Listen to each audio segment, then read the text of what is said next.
you remember how old is that? From which time? 16th? Yeah, 16th century. So the base is more from the 10th century. When I say base, the reason is that before this current building, there was another church which was called St. John's Church. So, but then remember the moment when Charles V was here with his thousands of men invading the birthplace of the St. Paul's Abbey. Afterwards there, the monks became homeless. So they were searching for a new place. They moved into this church. It was still this current building, but the name was from the previous church. It was St. John's Church with this current building. So afterwards, after a very short time, they changed the name into more St. Paul's Church, and after some time, it became St. Paul's Cathedral. Yeah. So as it is very old, it means it's housing a lot of art treasures inside. You can find one Peter Paul Rubens painting, but most well-known one is Ghent altarpiece, the Adoration of Mystic Lamp, made by Jan and Hubert brothers. But most well known is like the younger brother, Jan van Eyck. Did you hear about this painting names? So it's, I mean, people from all around the world coming to Ghent to see this painting that is inside the cathedral. I have a printed version of this painting. While I talk about it, I would like to share it with you. This is the original, not original, printed version of the original painting. But in original it looks like that. When you close it, it becomes something like that. It's a polyptych painting. Oh, wow. I'll talk about it in a second. So it's on doors? Yeah. It's polyptych painting. So when it gets closed, it becomes something like that. Yeah. So as I mentioned, the name is Adoration of the Mystic Lamp. It was made in 1432. So why it's very special painting? Because it is the most stolen painting. 13 different incidents. It was stolen both by Napoleon and Hitler. You know, for a while it was in Louvre, and then it was also in the basement of Hitler. But somehow it always found its way back to Ghent. And it was stolen one more time by two local thieves here. It was 1936. One night, very discreetly, they sneaked into the church, into the cathedral here. They stole only these two panels, this one and then the behind one. Yeah. So afterwards, they sent a letter to the city. It was written, okay, pay us some amount of money, that we can return you back the paintings. But then what happened? The city here didn't believe those people, because anyone can write a letter. Then to prove that they are doing business, what they did, they returned only one painting, the behind panel.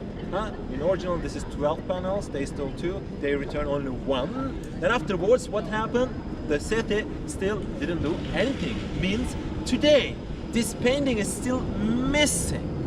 It's a mysterious subject. They even made this movie, Monuments Man. Maybe you heard about that. So it's basically about that. And it's a very popular subject here. Once or twice a year, people are gathering here in Ghent to be able to speculate about the possible places it might be hidden. That they say, okay, it's inside this building, let's go there, dig the ground, it's not there. Or it's inside this building, let's make X-ray research, it's not there. They say also that one rich politician might have it, but he doesn't want to show, it might become a problem. But you know, all these things are speculation, no one knows where is the painting currently. So they found one of the thieves who stole the painting. They wanted to ask him recently, like, hey, what did you do with the painting? Whom did you sell it? At that moment, he just died, you know, so they couldn't find an answer again. So I recently, actually very short time ago, I saw an article on a local newspaper. It was written that, how to put it together, that if you want, anyone can become one of these official people who is searching for the painting, and then you can request a fee which is maximum 60,000 euros. Not bad. If some of you are retired and having a lot of free times, if you want to engage in something meaningful, you can do that, you know. Few more information about the painting. It's very special painting because the grass you see, it's not just like a random green, plain green like contemporary art, but no, it represents 72 real existing plants. So you can imagine that Jan van Eyck was also a botanist, turtle. It took 12 years to finish this painting. The elder brother Hubert died during the process, by the way. We don't have much evidences left about him, that's why we know more about Jan van Eyck.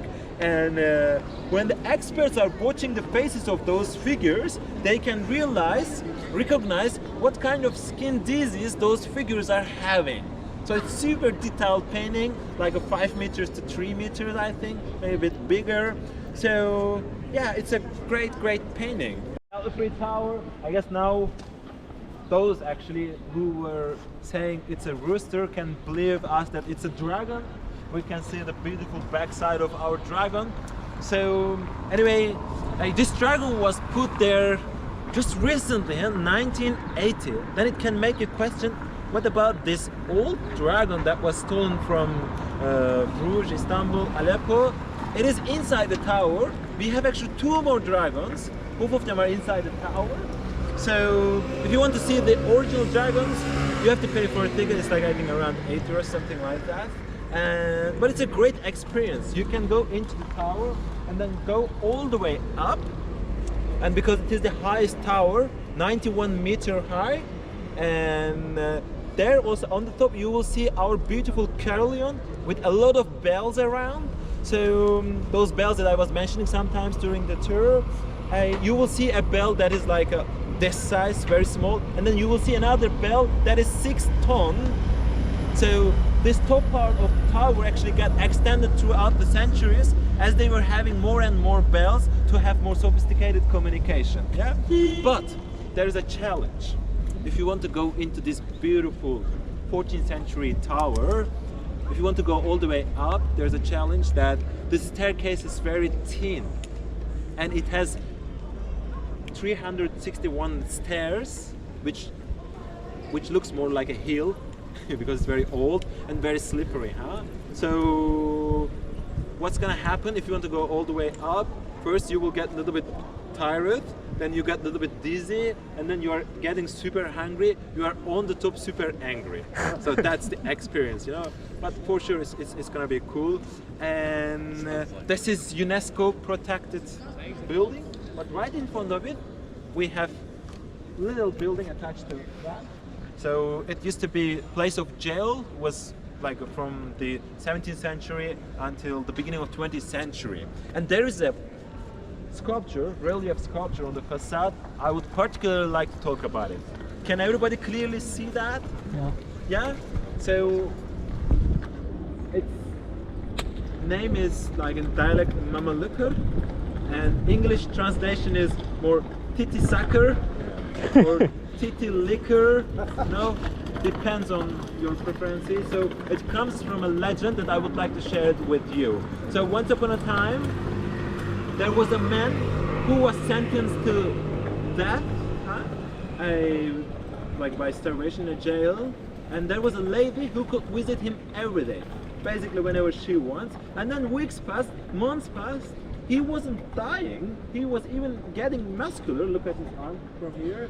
So people were surprised and amazed, and then the judge who was jailing him was like suspecting of the situation, what's going on, and he ordered one of the jailers to peep them through the peephole of the jail. So then he was there while they were gathering.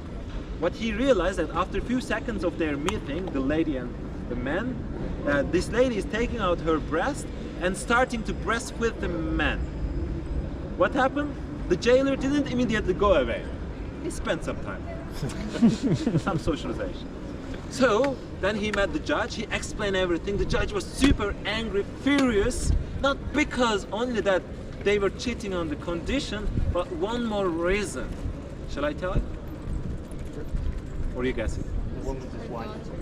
That's always the first answer, but that's the correct answer. She was the daughter of this man. Oh. What a beautiful story. So, and alright, so yeah, bad. So, and then what happened? The judge invited them at the court to make another trial. So ask her, how come you can do such an immoral thing?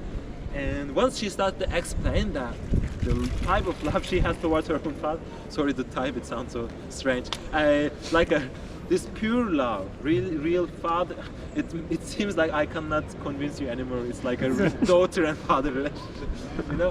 And she was talking about this unconditional love towards her own father. The atmosphere became quite a bit emotional at the court. And then what happened? The judge get quite a bit sentimental, and even the tears were going out of his eyes. What happened? He decided letting them be free forever. Oh. Yeah. Something like that. It happened. I don't know what will be your decision, but I mean, just like decapitating like all our history. Well, it looked like Yeah. you said like decapitation, like set him free by Yeah, decapitation. yeah, I'm like, okay. oh yeah. All right. Yeah, something like that. So anyway, before going to our last stop, you might wonder, what is this here? What is this here? How does it feel here? Like weird? Nice. Bit weird, yes. So, and how old is that? Guess actually. 1909. 1909. You and your friend, you got stuck there. No? So it was made in 2012. The city commissioned two architects. I asking them, hey, could you please make us a structure here in order to get rid of the busy parking place, which will become our like a city pavilion part of the city hall. If it's raining, we can use it, whatever. And then they strictly asked them, could you please make us something here that will be well harmonized with the rest of the city? We all do agree with that, no? No. All right. So, do you know its name? One word. One word. It's called ugly. Ugly. Yeah. So all the other name is sheep stall. So anyway, it's a bit weird. It might disappoint you, but I have to say, because of this building, Ghent is being kicked out of UNESCO. Oh. I mean, like you cannot see the. It's a lot of money, you know. I cannot even imagine. So you cannot see the oldest church of the city from here. From the other side, you cannot see here. We use it only when it is raining, you know. So you see, there is no one, just this lost tourist there. So yeah, that's all. That's all. Sad.